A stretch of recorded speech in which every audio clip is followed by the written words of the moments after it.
కోట్ల కోట్ల రూపాయలున్నాయి.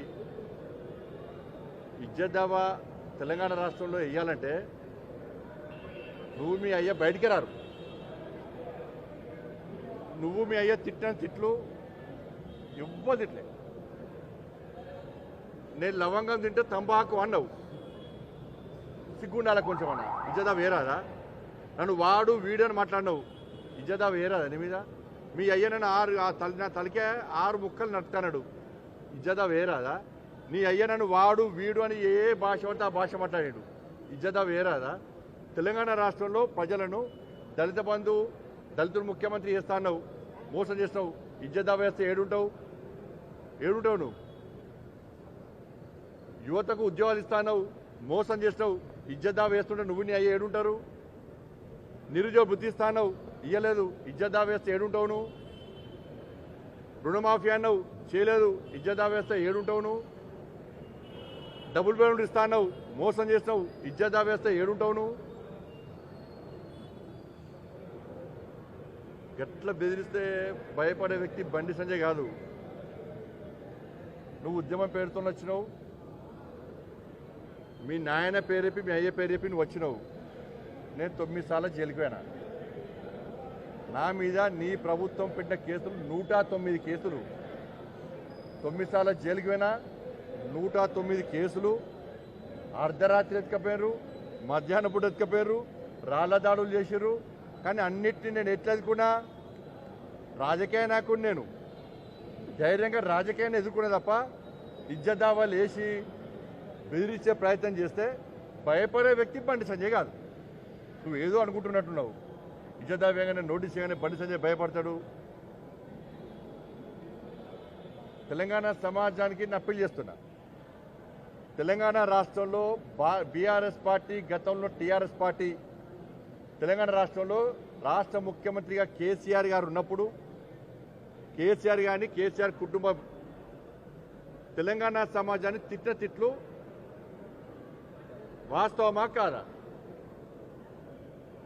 అదే కుటుంబం ఇవాళ నాలాంటి సామాన్య కార్యకర్తల మీద ఇజ్జత్ దావా వేసి బెదిరించే ప్రయత్నం చేస్తే వీళ్ళని ఏం చేయాలో తెలంగాణ సమాజం ఆలోచించాలి. ఇది కరెక్టా? నేనే బూతులు మాట్లాడలే, ఇక్కడ వాస్తవాలు మాట్లాడినా. నేను కోర్టుల పక్కన నిరూపించుకుంటా. ఈ ప్రభుత్వము ఇవాళ గతంలో కేసీఆర్ ప్రభుత్వం ఏం చేసింది? ఫీజు రియంబర్స్మెంట్ అనగానే ఒక కమిటీ వేసింది.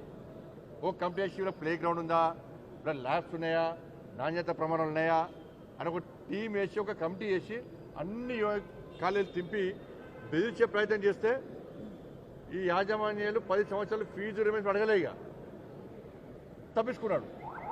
ఇప్పుడు కాంగ్రెస్ పార్టీకి సంబంధించిన ప్రభుత్వం కూడా అదే పందాన పోయి వాళ్ళు ఫీజు రియంబర్స్మెంట్ వాళ్ళంటే ఇవాళ ఈ 3 మంత్రులను ముఖ్యమంత్రి గారు ఏమంటున్నారు? గతంలో కేసీఆర్ గారు వేసిన కమిటీ నివేదికను పరిశీలిస్తున్నాం, నాణ్యత ప్రమాణ విషయంలో కమిటీ నివేదికను పరిశీలిస్తున్నాం. మళ్ళీ దానికి ఏమంటారు? ఇవ్వడానికి మాకు అభ్యంతరాలు, దానికి సానుకూలంగానే ఉన్నాం, ఫీజు రియంబర్స్మెంట్ సానుకూలంగానే ఉన్నారట, కానీ బెదిరిస్తారట. బెదిరించి మళ్ళీ అడగకండి, మీరు స్ట్రైక్ చేయకండి అని చెప్పి బెదిరింపు ధోరణికి కాంగ్రెస్ పార్టీ ప్రయత్నం చేస్తున్నది. అందుకే దొందే. ఆ ప్రభుత్వ పాలనకు ఈ ప్రభుత్వ పాలనకు ఏం తేడా లేదు. కాబట్టి ఫీజు రియంబర్స్మెంట్ నేను మళ్ళీ డిమాండ్ చేస్తున్నా. 15 లక్షల మంది విద్యార్థులు రోడ్ల పడ్డారు. వాళ్ళ కుటుంబ సభ్యులు చాలా టెన్షన్లో ఉన్నారు. చదువుకుడా, చదువుడా అటువంటి ఆలోచనలు ఇలా టెన్షన్ వాతావరణంలో ఇలా పేరెంట్స్ ఉన్నారు. యాజమాన్యాలు సిబ్బందులకు జీతాలు చెల్లించలేక, బిల్లులకు కిరాయిలు కట్టలేక, కరెంటు బిల్లులు కట్టలేక ఇలా అప్పుల పాలై బ్యాంకులో లోన్ తీసుకొని బ్యాంకులకు మిత్తి మీద మిత్తి కట్టలేక యాజమాన్యాలు కూడా ఆత్మహత్యలు చేసుకునే పరిస్థితి వచ్చింది. వీటి మీద సానుకూలంగా స్పందించండి. వాళ్లకు 8,000 కోట్ల రూపాయల బకాయిలు ఉన్నాయి, 8 నుంచి 10,000 కోట్ల రూపాయల బకాయిలు ఉన్నాయి. వాళ్ళు అడిగేది మీరు టోకెన్లు ఇచ్చిర్రు, ఇస్తా అన్నారు. ఇలా ప్రభుత్వం నుంచి ఒక్క మాట వచ్చిందంటే అది తూచా తప్పకుండా అమలు చేయాల్సిన బాధ్యత పాలకుల మీద ఉంటుంది. నేను గతంలో చాలా చూసిన ఒక ముఖ్యమంత్రి కానీ మంత్రి నోటి నుంచి నరేంద్ర మోడీ చూడండి ఒక మాట ఇస్తే ఒక మంత్రి ఒక మాట ఇస్తే పార్లమెంట్లో కానీ బయట కానీ మాట ఇస్తే తప్పకుండా అమలు చేసి చూస్తాం